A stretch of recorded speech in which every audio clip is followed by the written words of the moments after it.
கொடுக்கப்பட்ட கணங்களின் சமச்சீர் வித்தியாசம் காண்க. First one, p equal to 2 3 5 7 11 மற்றும் q ஈக்குவல் டு 1 3 5 11. ஓகேம்மா. சமச்சீர் வித்தியாசம். வித்தியாசம் என்னது? ஓகே. மைனஸா?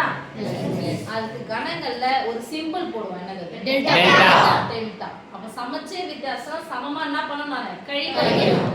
எதை சமமா கழிக்க போறோம்? p ல இருந்து q கழிக்கணும். q ல இருந்து p. அத சமமாக கழிக்கிறது சமச்சீர் வித்தியாசம். அப்ப சமச்சீர் வித்தியாசம் சாமி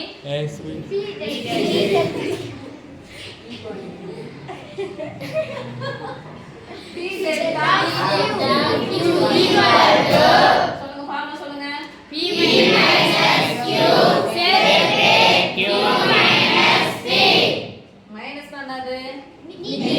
எதை நீக்கணும்? நீக்கலாமா? இரண்டு இல்ல 3 இருக்கா? அப்ப ரெண்டுத்துலயே போட்டுக்கோங்க. 5 அடுத்து 11 போடச்சா? பொதுவானதை நீக்கிட்டு p q எழுதணும். ரைட்? அதானமா? p மைனஸ் q னா p மட்டும், q மைனஸ் p னா q மட்டும். அப்ப p delta q equal to p delta q equal to நம்ம சொல்லுங்க. தப்பு பார்த்தாவற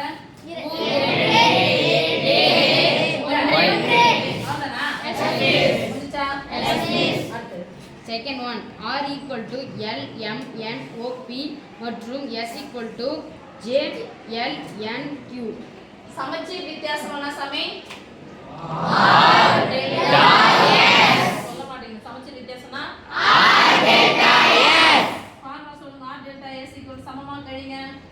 r மைனஸ் s சேர்த்து s மைனஸ் r. சொல்லுமா? s மைனஸ் என்னது? நீக்கல். எதை நீக்கணும்? உதாரணம் பார்த்துக்கலாமா? l இருக்கு, போட்டாச்சு. m n o p. இப்போ ரெண்டுத்துலயும் தப்பு போட்டாலும் மத்த எல்லாத்தையும் சேர்த்து எழுதுங்க பார்க்கலாம்.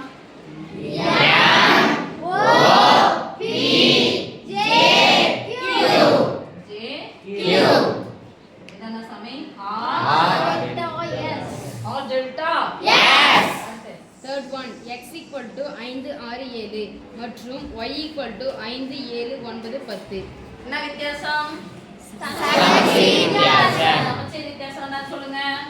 x delta y equal to x minus y சேர்த்து y மைனஸ் x. மைனஸ் என்னது?